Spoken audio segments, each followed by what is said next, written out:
अदब से बैठिए सुनिए, यहाँ सबका भला होगा।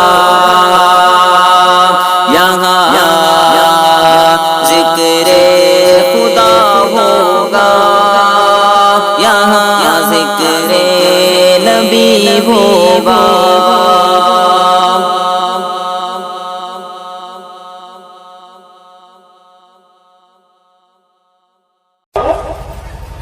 और कितने अफसोस की बात है कि जिस मजहब के अंदर भाई बहन के रिश्ते को मुकद्दस बताया, लेकिन दूसरों से पर्दा। आज वो मुसलमान लड़कियां, हमारी बहनें, हमारी बेटियां आज इस जमाने के अंदर टिकटॉक पर वीडियो बना रही है और अपलोड करके यूट्यूब पे टिकटॉक पे डाल, कैसे बेहुदा कपड़े पहन रही है, कैसी बेहुदा बातें बोल रही है, कैसी घिनौने कपड़े पहनकर डांस कर रही है और ये टिकटॉक पर डाल रही है। और बाप अपनी बेटी की इस वीडियो को देखकर मुस्कुराता है, हंसता है, खुश होता है कि मेरी बेटी ने कितना बड़ा कारनामा अंजाम दिया। जब आप अपनी बेटी की इस किस्म की बेशर्मी पर खुश होने लगे और भाई अपनी बहनों के कारनामे पर उनको शाबाशी देने लगे, भाई अपनी बहनों की ऊपर से नजरें उठा ले और बाप का शफकत का साया अपनी बेटी की ऊपर से, तरबियत का साया अपनी बेटी की ऊपर से हट जाए, तो मेरे भाइयों को बाप और उस भाई को तयूस बनने में देर नहीं लगती। अल्लाह के नबी फरमाते हैं कि जिस जो लड़की बेहुदगी के साथ शॉर्ट कपड़े पहनते हुए बेहयाई का मुजाहरा करती है और उसका बाप अपनी बेटी को देखकर खामोश रहता है, तो वो बाप तयूस है। भाई अपनी बहन को देखता है और वो खामोश रहता है, तो ये भाई भी तयूस है। मेरे भाइयों, आप जानते हैं तयूस किसे कहते हैं, लेकिन अगर मौलवी चीज से उत्तर प्रदेश का चीफ मिनिस्टर पूछे कि तयूस क्या होती है, मोदी जी पूछे कि जजीज साहब ये बताइए कि तयूस किसे कहते हैं, तो बहुत चीज उनको समझाने के लिए बोलेगा। आज के जमाने में तयूस कहा गया है जो लड़की बेशर्मी के साथ मुजाहरा करे और उसका बाप उसको न रोके, उसका भाई कर ले उसको न रोके, तो तयूस है वो भाई भी और वो बाप भी और वो शौहर भी जो अपनी बीवी की बेहयाई से खामोश रहे। और फिर पूछो कि तयूस किसको कहते हैं, तो मौलवी चीज को जुमलों में कह देगा कि तयूस का माना होता है भरुआ।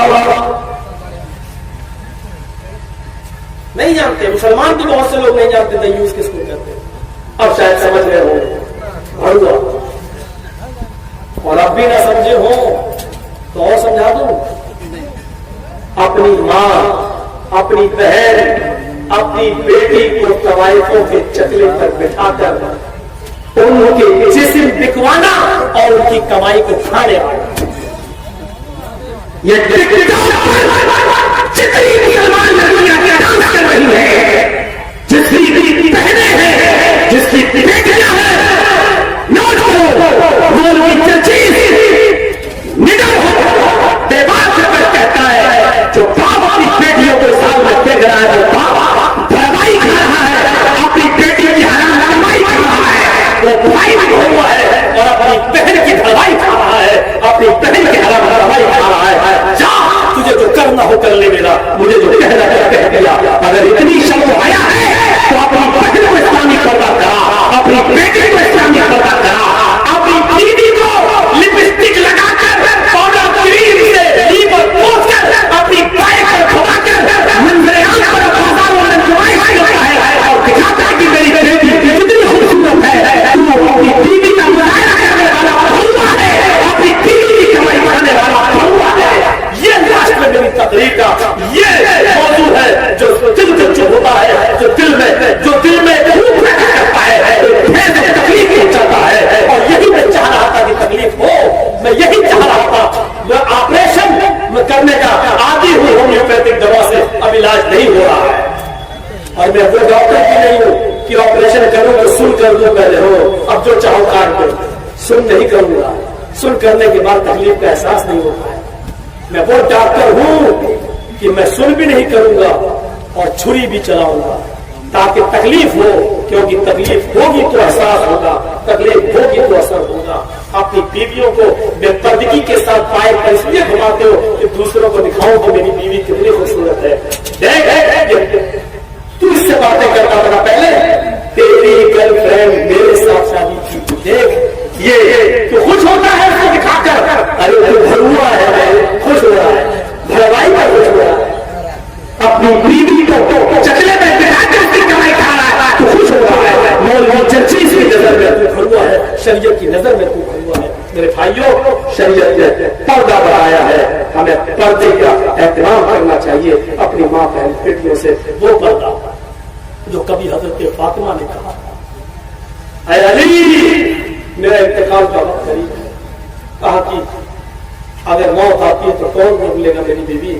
ऐ फातिमा कहने लगी, मौत से डर नहीं है, मेरे अब्बू ने कहा था कि तुम सबसे पहले मुझसे मिलोगी, इसलिए मुझे मालूम है कि मेरी मौत का वक्त है। मेरी ये नसीहत है, मेरा इंतकाल चाहे दिन में ही क्यों ना हो, लेकिन रात में दफन करना, इशा की नमाज के बाद कब्रिस्तान पर ले जाना और मुझे दफन करना। हजरत अली ने कहा, ऐ फातिमा ऐसा क्यों? तो हजरत फातिमा ने क्या जवाब दिया था? मुसलमानों सुनो, और हमारी माँ बहनें सुन रही है तो वो भी सुने। फरमाया था, ऐ अली मेरे इंतकाल के बाद मेरे जिस्म को जब गुस्ल दे दिया जाए, चंद औरतें मेरे जिस्म को गुस्ल दें या आप मेरे जिस्म को गुस्ल देना। हजरत फातिमा ने वसीयत की थी और हजरत अली ने हजरत फातिमा को गुस्ल दिया था। सुनो, यहाँ लोग कहते हैं कि बीवी शौहर को गुस्ल नहीं दे सकती, शौहर बीवी को गुस्ल नहीं दे सकता, निकाह करता, इंतकाल के बाद रिश्ता टूट जाता है। हजरत फातिमा को उनके शौहर हजरत अली ने गुस्ल दिया था, और गुस्ल देने के बाद, आए अली जब मुझे कफन पहना दो, जब सफेद रंग के कफन में मुझे ढांप दिया जाए, मेरा चेहरा छिपा दिया जाए, इसके बावजूद मुझे कब्रिस्तान में ले जाना, मैं मोहम्मद